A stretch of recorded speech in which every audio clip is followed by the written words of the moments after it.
Passou a tomar bebidas alcoólicas às ocultas e a entregar-se a pensamentos vulgares na área sexual, que lhe constituíam tormento cruel, em razão do surgimento de impotência psicológica, que era também resultado da somatização dos conflitos mantidos, bem como efeito do alcoolismo e instalação no seu organismo debilitado. À medida que os anos se passaram, viu diminuir as perspectivas de vida alegre ou feliz, sendo empurrado para a região do meretrício, após desavenças domésticas contínuas, quando sua presença se tornou insuportável na família difícil, em razão das crises alcoólicas que se faziam prolongadas e gravemente perigosas. Muitas vezes foi levado ao cárcere público por policiais impiedosos que o surpreenderam nas casas de lascívia em deploráveis situações, ou por desordens nos bares, quando lhe era negada bebida sem o correspondente pagamento. Estava transformado em pária social, detestado por uns e ameaçado por outros companheiros de desdita. Nunca ouvira falar a respeito do espiritismo, porém, sabia que a morte não representava o fim da vida, porquanto, nos delírios alcoólicos, conseguia detectar os inimigos que o afligiam e o levavam a recordar-se dos atos ignóbeis que lhe haviam sofrido. Juravam jamais o perdoar, mas vingar-se sem piedade até que, rastejante, experimentasse o máximo de padecimentos que lhe imporiam. Tratava-se, bem se vê, de muito difícil conjuntura espiritual, cuja alteração dependeria do paciente submetido e sem resistências morais, face ao largo período de entrega espontânea. Apesar disso, buscamos envolvê-lo em carinho, oferecendo-lhe os instrumentos poderosos do Evangelho de Jesus, particularmente o amor e o perdão, que deveria usar com segurança, a fim de reconquistar aqueles a quem maltratara, e agora cometia um erro equivalente, tomando o adavo da justiça nas mãos desvairadas. Parecendo despertar do largo transe, passou a frequentar as reuniões dominicais de exposição doutrinária, iniciando um período de abstinência alcoólica. Auxiliado por nossa casa, que procurava diminuir-lhe a penúria econômica, sentia-se atraído aos antros conhecidos, quando os companheiros de desdita o instigavam a novas libacões alcoólicas, tombando muitas vezes em recidivas dolorosas. Algumas vezes, banhado em lágrimas, nos informava que sempre lhe negavam alimento, enquanto lhe ofereciam as bebidas malditas. Sem resistências morais e dependente dos tóxicos do álcool, fraquejava, porquanto, simultaneamente, os desencarnados não apenas inspiravam os doadores como o induziam à queda. Sinceramente compungido com o caso Ludgério, em ocasião própria, durante nossas reuniões hebdomadárias de terapia desobsessiva, indagamos ao benfeitor encarregado o que se poderia fazer em favor do enfermo desorientado, e esse esclareceu que traria ao atendimento espiritual um dos seus verdugos, a fim de formularmos uma ideia da gravidade do cometimento. Menos de um mês transcorrido, incorporou-se em um dos nossos médiuns sonambúlicos indigitado obsessor que, vociferando, golpeando o ar e arquejante sob a ação do ódio, declarou, asselvajado: aqui estou, atendendo a solicitação do Sr. Miranda, que se atreve a envolver-se em problemas que não lhe dizem respeito. Nunca tive defensores, e sufoquei as minhas penas por largo período em silencioso sacrifício, até o momento, quando posso desforçar-me do bandido que mas cumulou por anos a fio, sem qualquer piedade ou misericórdia. Que pretende, o seu improvisado benfeitor? Usando a palavra com cautela e demonstrando compreensão do drama de que se tornara vítima o desditado, tentamos recordar-lhe a justiça divina da qual ninguém se evade, bem como considerar o significado daquele instante para todos nós, por ensejar-nos reconhecer a falibilidade das nossas conceituações e formas de ver a vida, numa tentativa de chegar-lhe até os sentimentos obnubilados. Totalmente desvairado, na cegueira que o tomava, passou a detalhar as ocorrências que o desgraçaram antes, bem como a outros que ora participavam do programa de cobrança. Deixamo-lo exteriorizar o desconforto e as mágoas, quando blasonou, estentórico, o nosso plano, já que é um plano coletivo, do qual participamos diversos adversários que o detestamos, é armá-lo contra alguém, a fim de que cometa um hediondo crime, para o qual não haverá perdão. Isso realizado, tê-lo-emos para sempre sob nosso poder, e os amigos, por acaso respondemos com paciência, desconhecem que os programas divinos são outros, com características muito diversas das que vem estabelecendo contra o irmão submetido às suas tenazes. É claro que sabemos, ripostou, alardeando superioridade intelectual. No entanto, ele é o devedor, a quem nos recusamos desculpar, porquanto jamais usou de piedade, mínima que fosse, para quem lhe sofria crueza. Perverso e obstinado, caprichoso e mau, sobrepôs-se às leis e destruiu vidas incontáveis que deveria preservar, dominado pela loucura do poder que logo lhe escapou das mãos hediondas quando lhe adveio a morte. Curioso analisamos com piedade fraternal é observar que o amigo incrimina-o, procedendo da forma que nele censura, utilizando-se da mesma medida de que o acusa. Assim rumando para futuros processos, não menos desditosos do que esse no qual des o seu antigo verdugo. De maneira como não existe vítima inocente, nenhum algoz passa sem expungir os delitos através dos mecanismos soberanos da vida. Só o amor possui a chave para decifrar todos os enigmas existenciais e solucionar as dificuldades do caminho evolutivo.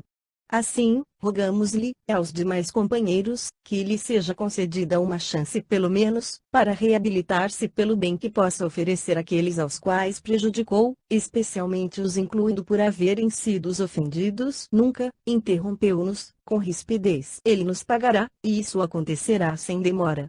Utilizamos da lei de talião, olho por olho, dente por dente. O amigo esqueceu-se do amor, propusemos com piedade conforme nos ensinou Jesus. Somente o amor possui os mecanismos que desagregam as construções do mal, gerando bênçãos e proporcionando o bem. O comunicante estrugiu em ruidosa gargalhada de mofa e acrescentou com ironia: não me fale em amor, nem em Jesus.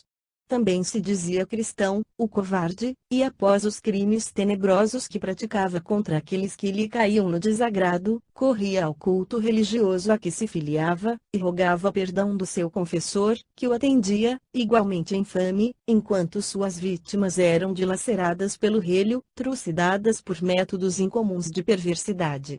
Onde o amor desse Jesus? Profundamente consternados, esclarecemos, não podemos confundir a doutrina do Mestre com os homens que dela se utilizam para atendimento das próprias misérias e paixões imediatistas. Longe dos sentimentos que apregoam, exploram e mentem, enganando-se a si mesmos e aqueles que se deixam conduzir pelas suas urdiduras, igualmente interessados nesse conúbio de ilusões e mendacidade. O Mestre ofereceu-se em holocausto, mesmo quando todos abandonaram. Nunca lhe concederemos ocasião de repetir o que já fez, e temos pressa em concluir a tarefa iniciada. Ripostou com enfado e nervosismo. Preferimos silenciar. O momento não era para discussão verbal, nem para debate inútil. Recolhendo-nos em oração, escutamos suas palavras finais e atormentadas: o mal devora aqueles que o vitalizam, nós o sabemos. Enquanto não chega a nossa vez, tornamo-nos os instrumentos hábeis para que essa lei se cumpra sem qualquer desvio. Porque não existem violências em nossos compromissos para com a vida, ele resolveu afastar-se do médium, ou foi retirado carinhosamente pelo mentor, deixando-nos algo frustrados e incompletos. Posteriormente, nosso instrutor esclareceu-nos que a hora era grave, e somente o esforço do paciente poderia modificar os planos de vindita elaborados pelos seus desafetos, o que parecia bastante difícil. Não passaram 2 semanas, e fomos informados da tragédia em que se envolvera o pobre Ludgério, tendo fim a consumida existência física. Discutindo com outro companheiro embriagado, comparsa habitual das extravagâncias alcoólicas, num dos bares em que se homiziavam, foi acometido de grande loucura e, totalmente alucinado, tomou de uma faca exposta no balcão da espelunca, cravando-a, repetidas vezes, no antagonista, mesmo após tê-lo abatido e morto.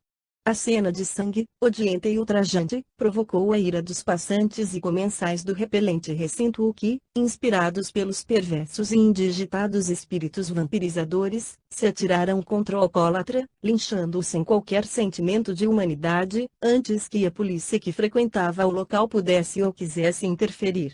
Todo linchamento demonstra o primarismo em que ainda permanece o ser humano, e resulta da explosão do ódio que acomete aos imprevidentes, que passam a servir de instrumentos inconscientes de hordas espirituais perversas, que dão vaz aos sentimentos vis através das paixões desordenadas. A hedionda cena do Calvário é bem o exemplo desse fenômeno de primitivismo em que estagiam muitos indivíduos. Aquele homem, que somente amara e o bem fizera, fora escarnecido, abandonado, crucificado, após um julgamento arbitrário, apoiado pela massa que dele tanto recebera. E mesmo na cruz, inspirados pelas hostes selvagens da erraticidade inferior, bradavam irônicos, aqueles que se lhe fizeram de inimigos de última hora: não és o Messias? Sai, então, da cruz para que vejamos e acreditemos, e estertoravam em alucinadas gargalhadas.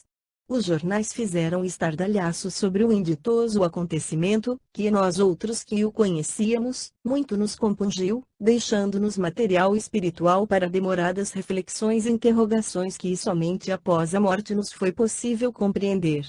Naquela ocasião, indagamo-nos, se teria falhado a ajuda espiritual que se estava iniciando com futuras perspectivas de atenuar o processo obsessivo.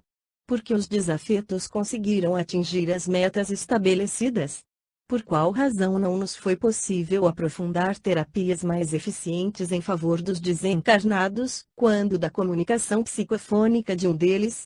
Outras indagações permaneceram bailando em nossa mente, até que o tempo, o grande consolador, foi nos esclarecendo com as luzes soberanas da lógica do espiritismo.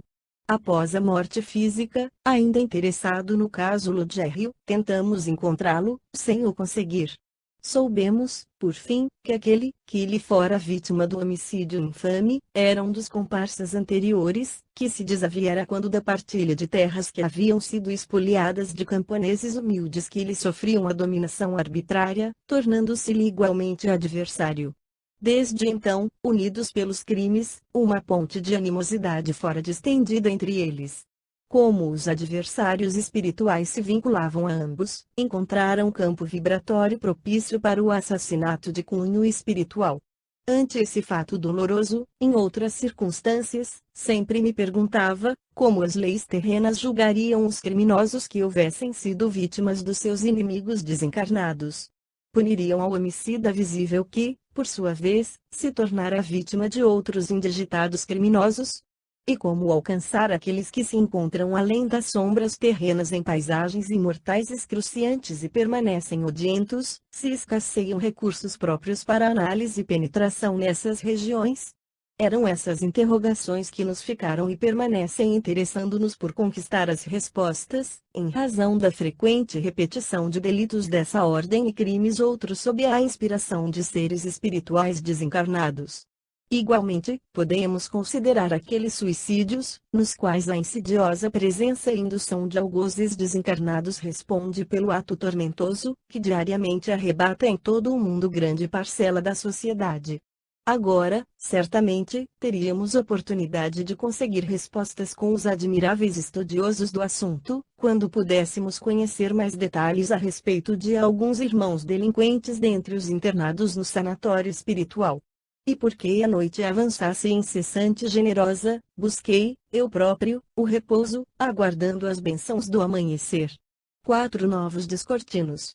Menos de uma semana após a noite de convivência reconfortante com Dr. Bezerra de Menezes, recebemos novo convite, agora firmado por Dr. Ignácio Ferreira, para participarmos de novo encontro que deveria ocorrer no anfiteatro do nosocômio, e cujo tema que por ele seria debatido, tinha por título Homicídios Espirituais. À hora aprazada, dirigimos-nos ao Sanatório da Esperança, e, em ali chegando, encontrando-nos com alguns dos amigos que participaram do evento anterior, seguimos ao belo recinto, onde se realizavam diversas conferências e se debatiam temas de interesse comum, pertinentes aos transtornos obsessivos. Alguns dos companheiros que se reuniram conosco haviam exercido o sacerdócio médico na Terra, na área da psiquiatria, de que se desincumbiram a contento, porquanto conseguiram conciliar o conhecimento acadêmico com as informações salutares da doutrina espírita, que melhor elucidam as psicogêneses das diversas perturbações psíquicas, incluindo a cruel obsessão. Quando alcançamos o local, um suave burburinho percorria as galerias que se apresentavam repletas. Uma ansiedade saudável pairava em quase todas as mentes, aguardando a presença do conferencista que, na Terra, havia participado de atividades ainda pioneiras nesse campo delicado da saúde mental. Dr. Ignácio Ferreira houvera experienciado com muito cuidado, enquanto no corpo físico, o tratamento de diversas psicopatologias incluindo as obsessões pertinazes, no sanatório psiquiátrico que erguera na cidade de Uberaba, e que lhe fora precioso laboratório para estudos e aprofundamento na psique humana, especialmente no que diz respeito ao interrelacionamento entre criaturas e espíritos desencarnados. A senhora Maria Modesto Cravo, se iniciara pelas mãos abnegadas do nobre espírito Eurípedes Barçanufo, quando os fenômenos insólitos passaram a perturbá-la, e, graças à sua faculdade preciosa, revelou-se abnegada servidora do bem. De sua segura mediunidade se utilizavam os bons espíritos, particularmente o próprio Eurípedes, para o ministério do esclarecimento dos estudiosos, assim como para a prática da caridade. A gentil dama, que se vinculava à religião católica com o fervor característico do coração feminino, subitamente passou a ser acometida por clarividência lúcida, ao tempo em que fenômenos elétricos a afligiam, sempre quando tocava objetos metálicos, produzindo-lhe peculiares choques. Sem explicação para a ocorrência, que a desorientava compreensivelmente, após ouvir alguns médicos locais que ignoravam completamente a causa de tais sucessos, consultou constrangidamente o nobre missionário sacramentano, que logo a submeteu a cuidadosa análise, constatando-lhe a mediunidade responsável pelas ocorrências aflitivas. Após esclarecê-la em torno da causa daqueles distúrbios, propôs-lhe o estudo sério do espiritismo, no que foi atendido com respeito e consideração, com o que também anuiu o dedicado esposo, intrigado que se encontrava com a singularidade daquelas manifestações totalmente estranhas. Numa das experiências de educação da mediunidade, e encontrando-se a respeitável senhora em transe profundo, um dos guias espirituais comunicou-se, explicando as razões da fenomenologia e recomendando os cuidados compatíveis, a fim de que a senhora bem pudesse exercer o compromisso superior que trouxera programado antes da sua atual reencarnação, a fim de contribuir eficazmente em favor dos enfermos mentais e de outras pessoas com distúrbios transitórios de comportamento. Durante muitos anos a digna dama submeteu-se às instruções dos seus abnegados mentores, encarnado e desencarnado, trabalhando com disciplina e devotamento, havendo, ao desencarnar, conseguido a palma da vitória, sendo mais tarde convocada para prosseguir no mesmo serviço em nossa esfera da ação.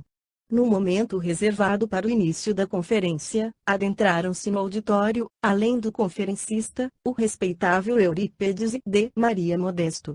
Ato contínuo, e sem desnecessárias explicações, Eurípedes proferiu emocionada oração, logo apresentando o orador, que assomou à tribuna, enquanto os seus acompanhantes sentaram-se à mesa, ao lado do que presidia a reunião. Dr. Ignácio encontrava-se sereno e bem apessoado. Ante o silêncio que se fez natural, ele começou a exposição, utilizando-se da saudação que caracterizava os encontros entre os cristãos primitivos, que a paz de Deus seja conosco. Peregrinos do carreiro das reencarnações, buscando a iluminação e a paz, temos mergulhado no corpo e dele saído, graças à abnegação dos generosos guias que se responsabilizam pelas nossas tentativas evolutivas. Desse modo, a Terra continua sendo para nós, o colo de mãe generosa, que nem todos temos sabido preservar em elevado conceito. Honrados com as oportunidades sucessivas do processo de crescimento interior, sempre nos apresentamos conforme as conquistas realizadas nas experiências anteriores que nos assinalam os passos, havendo contribuído para que rompêssemos as duras algemas da ignorância, da perversidade e do primarismo. Julgados, porém, as ações que não soubemos praticar com a elevação necessária, repetimos comportamentos ou avançamos sempre tendo em vista a conquista interior de valores que jazem adormecidos. Vitimados pela preguiça mental, em grande número não conseguimos avançar quanto seria desejável, e, por isso, formamos grupos de repetidores de lições que permanecem inaproveitadas. O egoísmo, esse algoz implacável de cada um de nós, tem sido o adversário declarado do nosso processo de desenvolvimento espiritual. Face à sua dominação, resvalamos para o orgulho, a presunção, logo despertamos para a razão, atribuindo-nos vaiares que estamos longe de possuir. Por consequência, tornamo-nos hipersensíveis em relação à conduta pessoal, disputando créditos que não possuímos em detrimento das demais criaturas nossas irmãs. Esse comportamento malsão tem nos gerado antipatias que poderiam ser evitadas, atritos que não se encontravam programados, preconceitos que somente nos têm retido na retaguarda. Incapazes de discernir o que podemos fazer em relação ao que devemos, atribuímos-nos recursos de que não dispomos, ao invés de nos esforçarmos por viver a lídima fraternidade, nos separamos em grupos que se hostilizam reciprocamente, semeando discórdias e divisionismos ingratos, que se nos transformam em algemas de sombra e de dor. Mesmo quando convidados por Jesus para uma saudável mudança de conduta, as vaidades intelectuais auridas nas academias ou fora delas nos assaltam, conduzindo-nos à soberba e fazendo-nos desdenhar o mestre que não frequentou escolas especializadas, por considerarem um mito ou arquétipo embutido em nosso inconsciente. Em decorrência dessa perturbadora atitude, derrapamos em lamentáveis situações de angústia e de desajuste, que nos têm mantido distantes do conhecimento profundo do espírito, somente ele capaz de nos libertar totalmente da ditadura do ego. É essa postura doentia, gerada pela vaidade e sustentada pelas ilusões do corpo, que nos tem desviado do roteiro que deveremos seguir, a fim de conquistarmos por definitivo a plenitude na vida eterna. Soa, no entanto, o momento próprio para nossa definição espiritual frente aos desafios que nos chegam e aos apelos que nos são dirigidos de toda parte, seja dos corações aflitos no corpo físico ou daqueles outros que se perderam nos dédalos das paixões primitivas de que ainda não se conseguiram libertar. Não é, desse modo, por acaso, que aqui nos reunimos mais uma vez sob as bênçãos do sábio psicoterapeuta, que é Jesus. Houve uma breve pausa, para facultar-nos acompanhar com atenção os enunciados oportunos.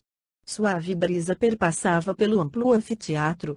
Todos nos mantínhamos serenos e atentos, sintonizados com o pensamento do expositor, que logo prosseguiu: a grandeza da vida se expressa através de inumeráveis maneiras, porquanto, envolvido pelo corpo físico ou sem ele, isto é rico de vida ao ser espiritual.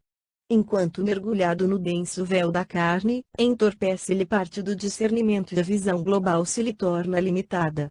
No entanto, ao despir-se do envoltório material, é recuperada a plenitude das funções, podendo avaliar o resultado das experiências vividas, das construções edificadas e dos planos anteriormente traçados, se foram executados conforme sua elaboração ou se houve malogro entre a intenção e a ação. Sempre, porém, luz a divina misericórdia amparando, inspirando, conduzindo, ensejando o crescimento infinito do espírito. No entanto, face à rebeldia que se demora na conduta de expressiva maioria, eis que adia a felicidade, equivocando-se, para depois reparar, comprometendo-se, para mais tarde recuperar-se, adquirindo resistências, para vencer o mal que nele permanece, avançando sempre sem cessar. Mesmo nas aparentes existências mal-sucedidas, adquire valores que irão contribuir para a sua plena realização, porquanto nada permanece inútil nesse processo ascensional. A aprendizagem, por isso mesmo, é conseguida através do erro e do acerto, da percepção do fato e de como realizá-lo, bem como da iluminação, que são verdadeiras metodologias para aprimorar cada aluno na escola da vida. É mediante esse agir e arrepender-se, quando equivocado, que surgem as vinculações dolorosas, exigindo reparações igualmente aflitivas. Isso, porque, raramente, o erro é individual. Quase sempre acontece envolvendo outras pessoas com as quais se convive ou junto a quem se estabelecem programas de afetividade, de interesses comuns, de lutas necessárias. E toda vez que alguém defrauda a confiança, ou burla o respeito e a dignidade de outrem, estabelecem-se vínculos perturbadores entre o agente e a sua vítima que, destituída de elevação moral, ao invés de esquecer e perdoar, atormenta-se nos cipoais da vingança, desejando cobrar os males de que se crê objeto. Não estando preparados para entender que o mecanismo do progresso exige disciplina e testemunho, os temperamentos arbitrários rebelam-se e se propõem fazer justiça com as próprias mãos, em atentado grave contra a ordem estabelecida e a própria vida. Ninguém, porém, pode ser juiz honesto em causa própria, por impossibilidade de harmonizar ou de eliminar as emoções que ditam comportamentos quase sempre egoísticos e perturbadores. Assim, as malhas da rede obsessiva se vão estabelecendo, vinculando negativamente uns indivíduos aos outros, aqueles que se agridem e se desconsideram. Por consequência, a obsessão é pandemia que permanece quase ignorada embora a sua virulência, para a qual, na sua terrível irrupção, ainda não cogitaram os homens de providenciar vacinas preventivas ou terapias curadoras. Tão antiga e remota quanto a própria existência terrestre por decorrência das afinidades perturbadoras entre os homens, todos os guias religiosos se lhe referiram com variedade de designações, sempre utilizando-se dos mesmos métodos para sua erradicação, tais, o amor, a piedade, a paciência e a caridade para com os envolvidos na terrível trama. Passados os períodos em que viveram, e os seus discípulos, quase de imediato, olvidaram-se de levar adiante pela prática, essas específicas lições que receberam.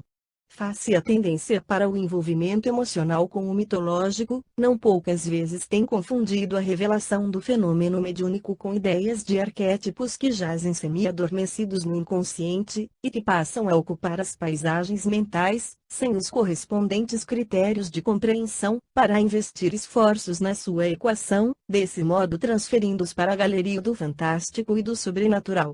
Desejando que o auditório absorvesse as reflexões psicológicas históricas da sua proposta, silenciou por breves segundos, dando prosseguimento, graças à valiosa contribuição científica do espiritismo no laboratório da mediunidade, constatando a sobrevivência do ser e o seu intercâmbio com as criaturas terrestres, a obsessão saiu do panteão místico para fazer parte do dia a dia de todos aqueles que pensam. Enfermidade de origem moral, exige terapêutica específica radicada na transformação espiritual para melhor, de todos aqueles que lhe experimentam a incidência. Ocorre, no entanto, como é fácil de prever-se, que essa psicopatologia, qual sucede com outras tantas, sempre apresenta, no paciente que a sofre, graves oposições para o seu tratamento. Quando, ainda lúcido, o mesmo se recusa a receber a conveniente orientação, e, à medida que se lhe faz mais tenaz, as resistências interiores se expressam mais vigorosas. De um lado, em razão da vaidade pessoal, para não parecer portador de loucura, particularmente porque assim se sente, e, por outro motivo, quando sob os camartelos das obsessões, porque o agente do distúrbio cria dificuldades no enfermo, transmitindo-lhe reações violentas, para ser evitado o tratamento especial. Em todos os casos, porém, o tempo exerce o papel elevado de convencer a vítima da parasitose espiritual, através do padecimento ultris, quanto à necessidade de submeter-se aos cuidados libertadores.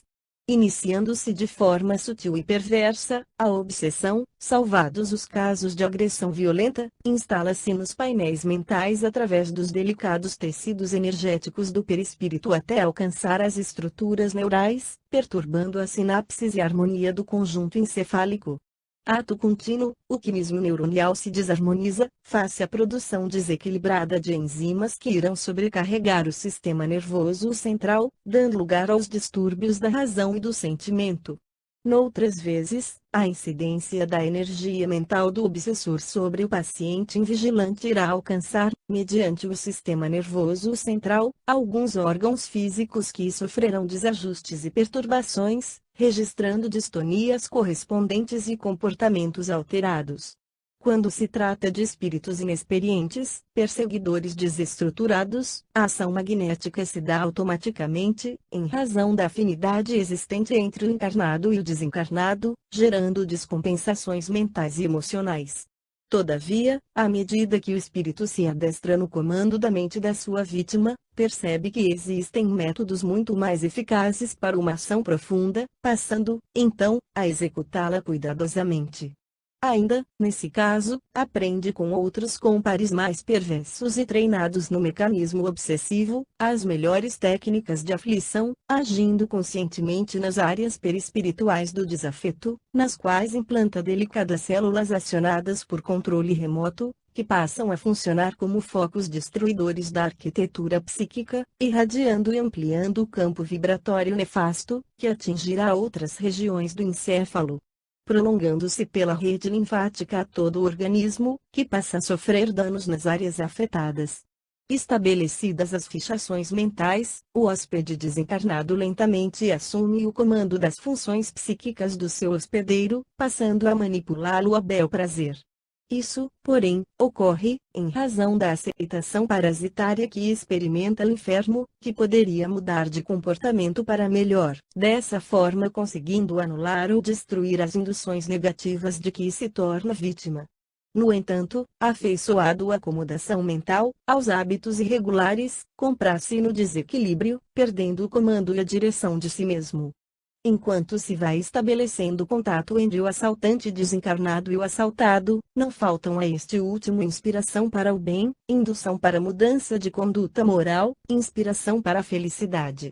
Vitimado, em si mesmo, pela autocompaixão ou pela rebeldia sistemática, desconsidera as orientações enobrecedoras que lhe são direcionadas, acolhendo as insinuações doentias e perversas que consegue captar. Muita falta faz a palavra de Jesus no coração e na mente das criaturas humanas em ambos os lados da vida. Extraordinária fonte de sabedoria, as suas lições constituem mananciais de saúde e de paz que planificam, assim que sejam vivenciadas, imunizando o ser contra as terríveis perturbações de qualquer ordem. Mas o mundo ainda não compreende conscientemente o significado do Mestre na sua condição de modelo e guia da humanidade, o que é lamentável, sofrendo as consequências dessa indiferença sistemática. Novamente o orador fez oportuna pausa na sua locução. Enquanto isso ocorria, o meu cérebro esfervilhava de interrogações em torno do tema palpitante. Não havia, porém, tempo para desvincular-me do raciocínio fixado nas suas palavras. Dando continuidade, Dr. Ignácio Ferreira aduziu, como a inspiração espiritual se faz em todos os fenômenos da natureza, inclusive nas atividades humanas, é compreensível que, além das tormentosas obsessões muito bem catalogadas por Allan Kardec, simples, por fascinação e subjugação, os objetivos mantidos pelos perseguidores sejam muito variados. Eis porque as suas maldades abarcam alguns dos crimes hediondos, tais como autocídios, homicídios, guerras e outras calamidades, face à intervenção que realizam no comportamento de todos aqueles que se afinizam com os seus planos nefastos. Agindo mediante hábeis programações adrede elaboradas, vão conquistando as resistências do seu dependente mental, de forma que, quase sempre, porque não haja uma reação clara e definitiva por parte da sua vítima, alcançam os objetivos morbosos a que se entregam enlouquecidos. Quando das suas graves intervenções no psiquismo dos seus hospedeiros, suas energias deletérias provocam taxas mais elevadas de serotonina e noradrenalina, produzidas pelos neurônios, que contribuem para o surgimento do transtorno psicótico maníaco-depressivo, responsável pela diminuição do humor e desvitalização do paciente, que fica ainda mais à mercê do agressor. É nessa fase que se dá a indução ao suicídio, através de hipnose contínua, transformando-se em verdadeiro assassínio, sem que o enfermo se dê conta da situação perigosa em que se encontra. Sentindo-se vazio de objetivos existenciais, a morte se lhe apresenta como solução para o mal-estar que experimenta, não percebendo a captação cruel da ideia autocida que se lhe fixa na mente. Não poucas vezes, quando incorre no crime infame da destruição do próprio corpo, foi vitimado pela força da poderosa mentalização do adversário desencarnado. Certamente, há, para o desditoso, atenuantes, em razão do processo malsão em que se deixou encarcerar, não obstante as divinas inspirações que não cessam de ser direcionadas para as criaturas e as advertências que chegam de todo lado, para o respeito pela vida e sua consequente dignificação.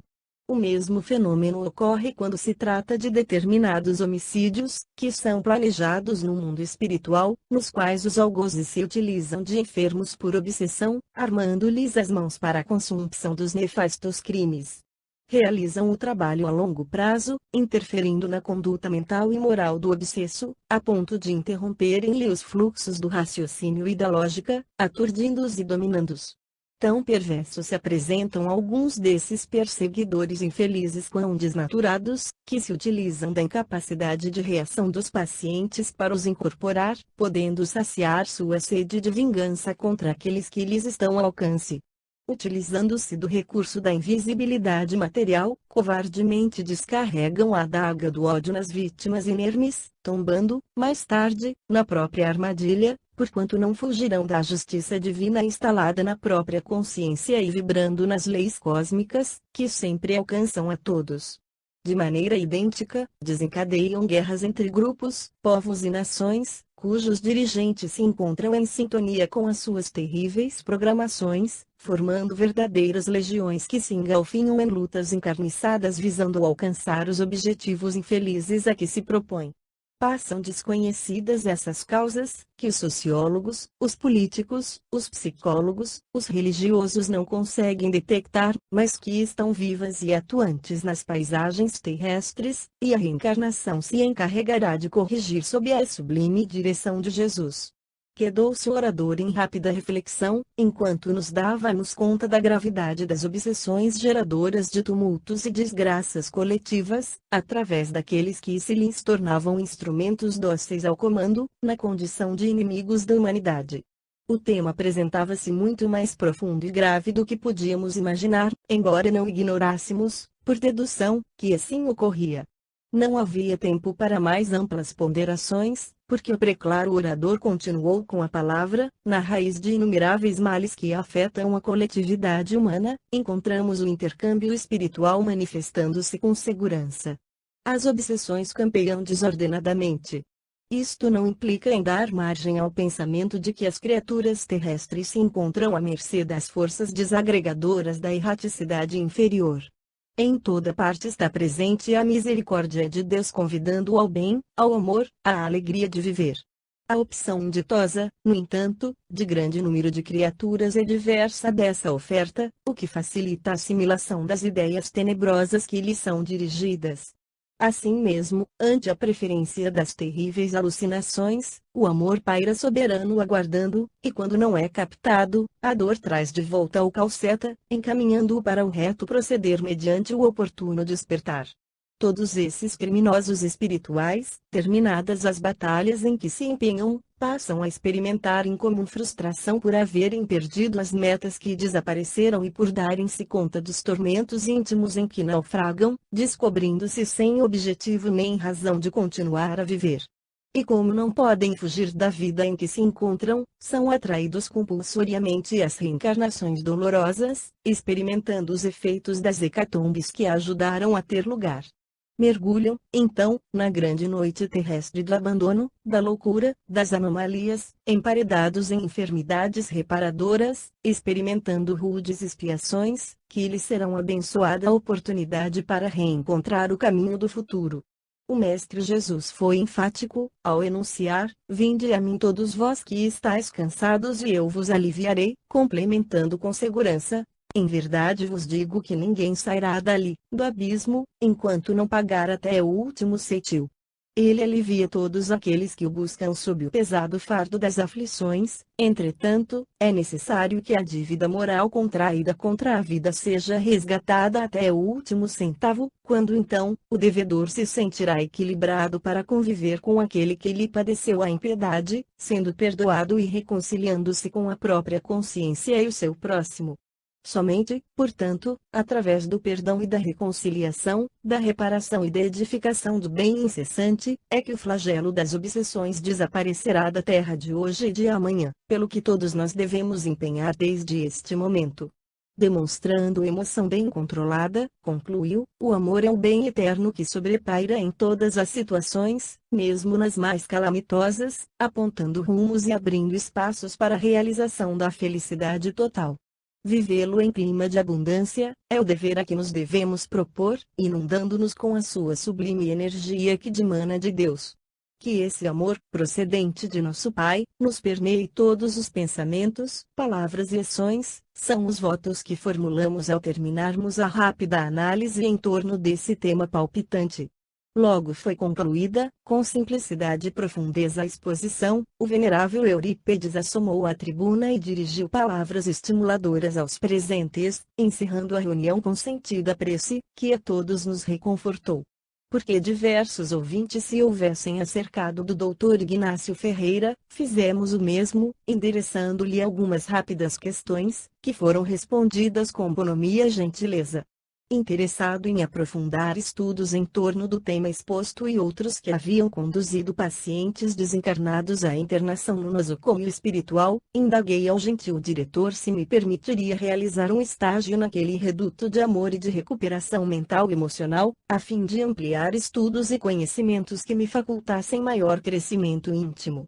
Como se aguardasse a solicitação apresentada, o dedicado médico, com suave expressão de júbilo no rosto, aqueceu de imediato, oferecendo-se, inclusive, para acompanhar-me, quanto lhe permitissem os deveres, e quando impossibilitado, me proporcionaria ajuda de competente psiquiatra que ali colaborava com devotamento e abnegação.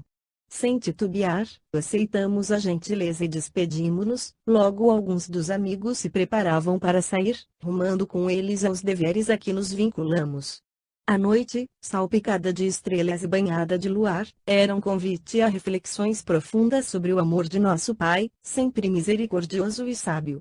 Banhado por essa quase mágica claridade dos astros, pude ver o planeta terrestre querido, de onde procedia, envolto em sombras no seu giro colossal em torno do astro-rei, e não sopitei o sentimento de gratidão e de saudade das suas paisagens inesquecidas. 5. Contato precioso. No dia seguinte, ainda vibrando de emoção pelas lições recebidas na véspera, dirigi-me ao Sanatório Esperança, estuante de alegria, por considerar excepcional a oportunidade de aprendizagem naquele reduto de bênçãos que o amor havia erguido para auxiliar os combalidos e fracassados nas lutas espirituais da Terra. Conhecia, através de referências, desde há muito, aquele nosocômio, de que ouvia falar em conversações habituais com diversos amigos. Todavia, por reconhecer a precariedade dos meus conhecimentos em torno das doutrinas psíquicas e das conquistas realizadas por especialistas dessa área, nunca me atrevera a solicitar oportunidade para conhecer mais de perto as enobrecedoras realizações que ali tinham lugar. Embora soubesse superficialmente da finalidade a que se destinava, ignorava os métodos e as terapêuticas utilizadas no tratamento dos pacientes espirituais. Eram, portanto, compreensíveis a euforia e expectativa que me assaltavam. O dia estava esplêndido, banhado de suave luz e agradável temperatura, quando, vencendo alguma distância e atravessando os jardins bem cuidados, enriquecidos de flores e arbustos formosos, dei entrada no agradável hall, dirigindo-me à recepção. Solicitando o encontro com Dr. Ignácio, fui informado que ele me esperava no seu gabinete, que me foi gentilmente indicado. Um voluntário, que ali se encontrava, ofereceu-se para conduzir-me à sala, elucidando-me que estava em estágio, na fase do atendimento, a fim de preparar-se para iniciar estudos especiais sobre a problemática do comportamento humano, quando se encontrasse habilitado. Muito simpático, logo informou-me que houvera desencarnado, fazia 20 anos, havendo sido atendido naquele nosocômio, onde despertara em lamentável estado de perturbação espiritual, de que se foi libertando, graças ao amparo e empenho dos médicos e enfermeiros que o atenderam, até que pôde ensaiar os primeiros passos pelo ambiente, dando-se conta da realidade da vida e procurando adaptar-se ao novo habitat. Embora as saudades dilaceradoras que conservava em relação à família e aos seres amigos, bem como as tarefas interrompidas que ficaram no domicílio carnal, escutava-o, atento, como se estivesse recordando-me dos primeiros tempos, quando chegara àquela comunidade, recambiado pela morte à pátria de origem.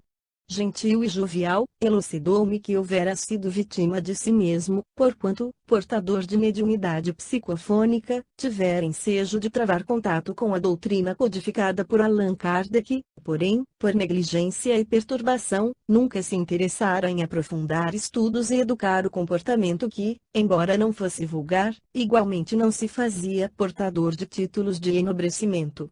Consorciando-se com uma jovem que acreditava ser-lhe alma gêmea, sentiu-se amparado emocionalmente, de maneira a manter o equilíbrio sexual, que lhe constituía motivo de desarmonia antes do matrimônio, dificultando-lhe preservar-se fiel ao compromisso mediúnico, que abraçava desde os 17 anos, quando recém-saído de um tormento obsessivo simples.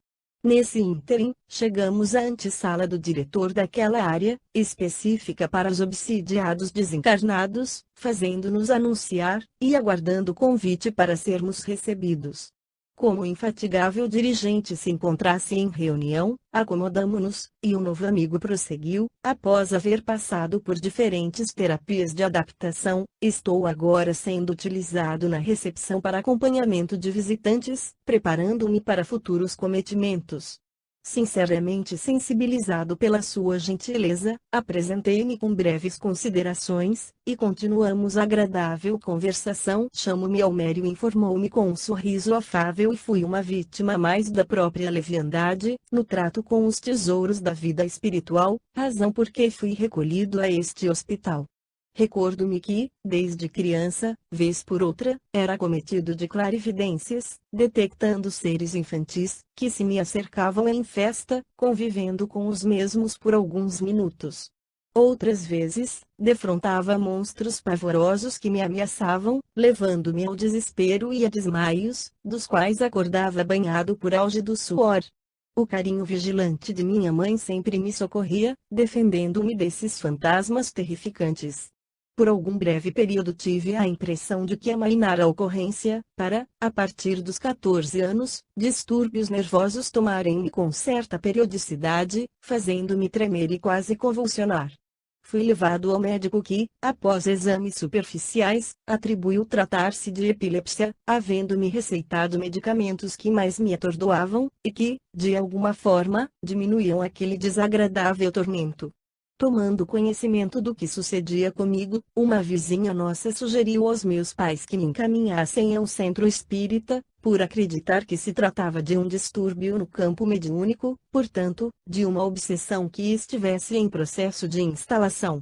Embora meus genitores estivessem vinculados à religião católica, não titubearam, conduzindo-me ao núcleo que fora indicado, por ser aquele da frequência da generosa amiga.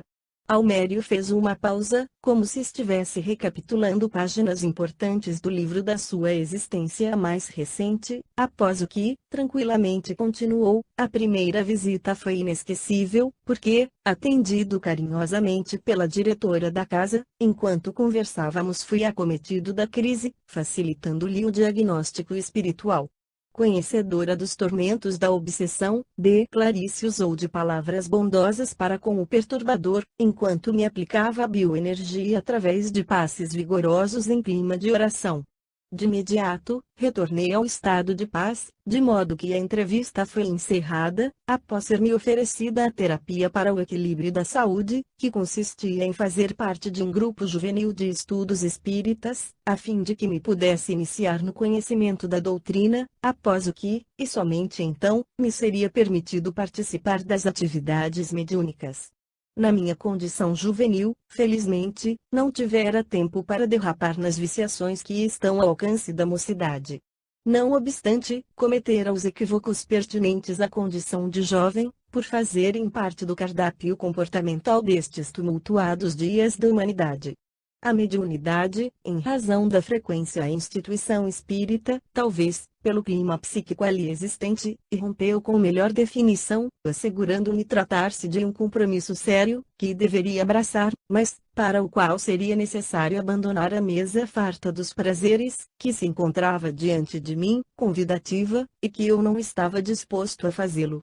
Preparava-me para o vestibular, numa tentativa de conseguir uma vaga na faculdade de farmácia, quando fui acometido por uma crise mais forte, que me deixou prostrado, acamado, exigindo a presença da devotada diretora da casa espírita, que me socorreu com fluidoterapia e palavras de muito encorajamento, recomendando-me a leitura saudável de Evangelho segundo o Espiritismo, de Allan Kardec, para robustecer-me moralmente, ajudando-me a superar a agressão espiritual.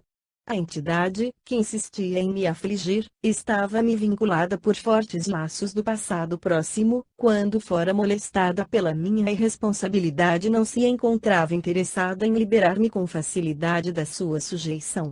Tornava-se indispensável que, mediante a minha reforma íntima, demonstrasse-lhe a mudança que se operara dentro de mim, e do esforço empreendido para reparar os males que lhe houvera feito. Esse programa de iluminação interior iria exigir-me um grande tributo, porque anelava por viver como as demais pessoas, amealhar um bom pecúlio para, mais tarde, construir família e desfrutar dos favores da vida. O meu passado espiritual, porém, era muito severo, e fui constrangido a trabalhar-me para algumas adaptações à circunstância que então se apresentava. Eis, pois, como me iniciei no Espiritismo, através das bênçãos do sofrimento, que não soube aproveitar o quanto deveria. O novo amigo silenciou discretamente.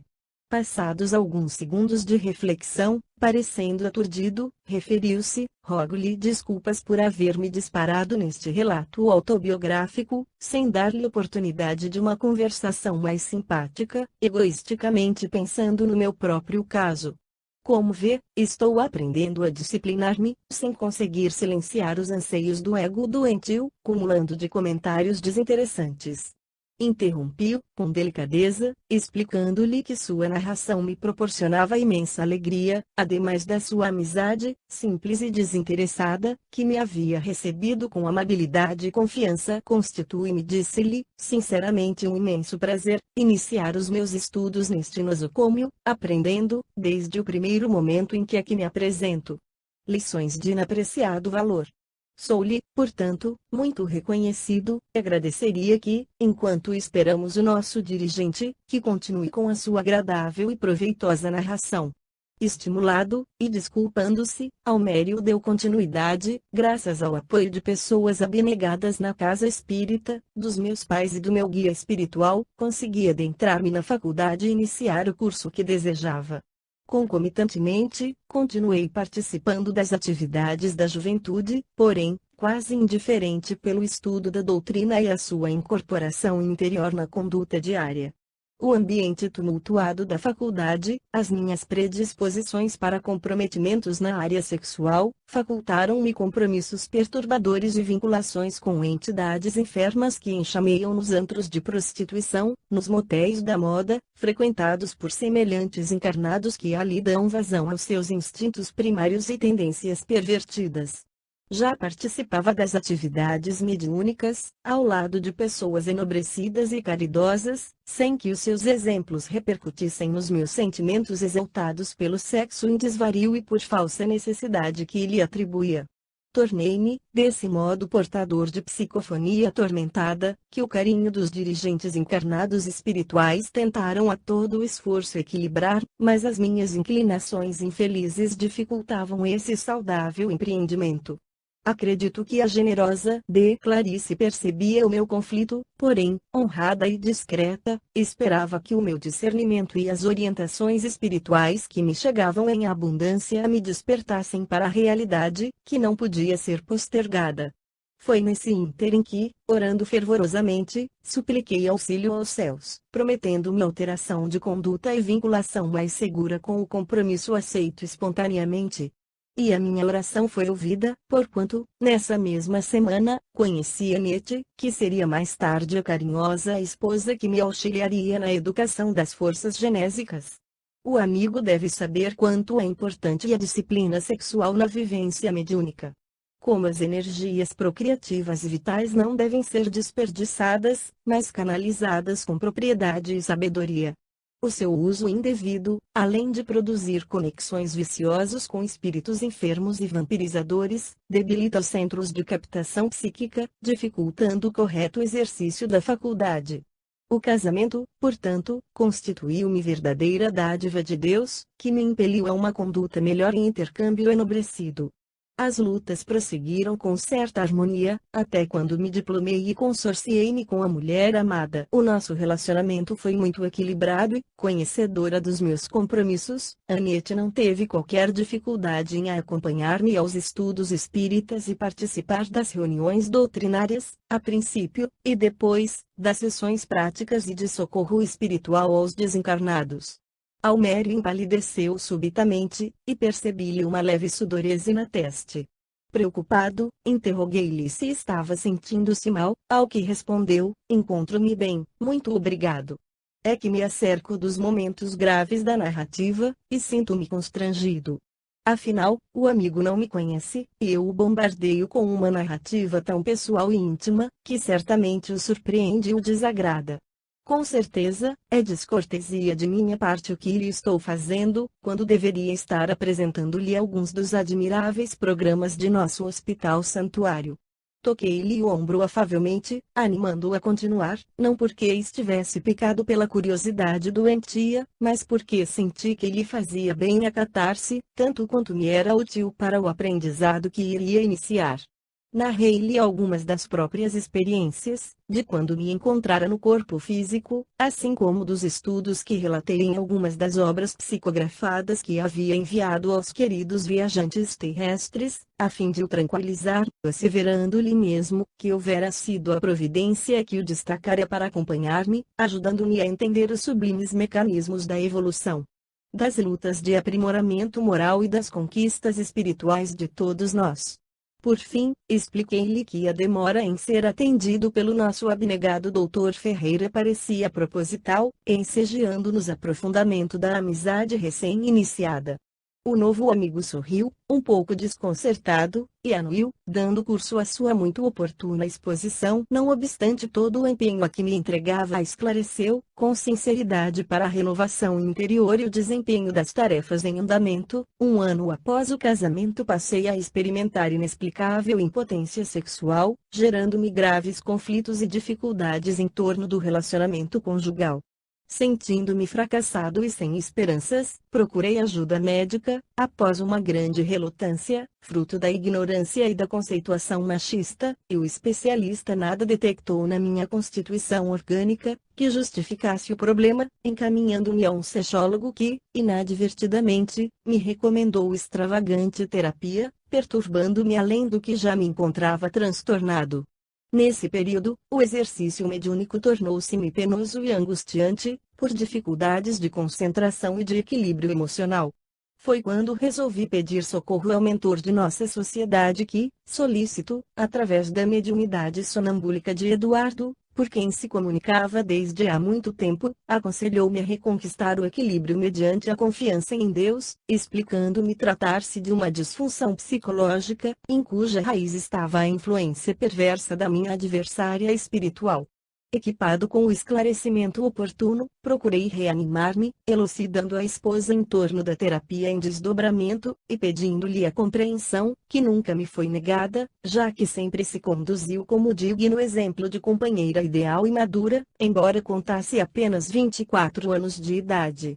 A tentativa de renovação interior, porém, não havendo proporcionado resultados imediatos, diminuiu de intensidade, enquanto a volúpia do desejo incontrolado me inquietava em angústia crescente. Nesse período, em que a mente se encontrava agitada, passei a vivenciar sonhos eróticos, nos quais a lascívia me dominava, particularmente com uma mulher que se me apresentava, ora linda e maravilhosa, noutros momentos, desfigurada e perversa. Muitas vezes arrastava-me a antros de perversão, onde me sentia exaurir, despertando, socorrido pela esposa que percebia minha agitação e lamentos, e sentindo-me tão depauperado quão perdido em mim mesmo. Não experimentava a necessária coragem para narrar-lhe o pandemônio em que me debatia, evitando que identificasse os meus tormentos mentais. O drama prolongou-se por mais de 6 meses, quando algo inusitado ocorreu. O amigo silenciou brevemente, concatenando as ideias, após o que prosseguiu, participando das reuniões mediúnicas de socorro aos desencarnados, fui instrumento de terrível comunicação, que acredito era necessária para o esclarecimento da minha provação, certamente providenciada pelos benfeitores espirituais. Tratava-se de entidade feminina que se dizia minha vítima, de quem abusara, explorando-a sexualmente até arruiná-la.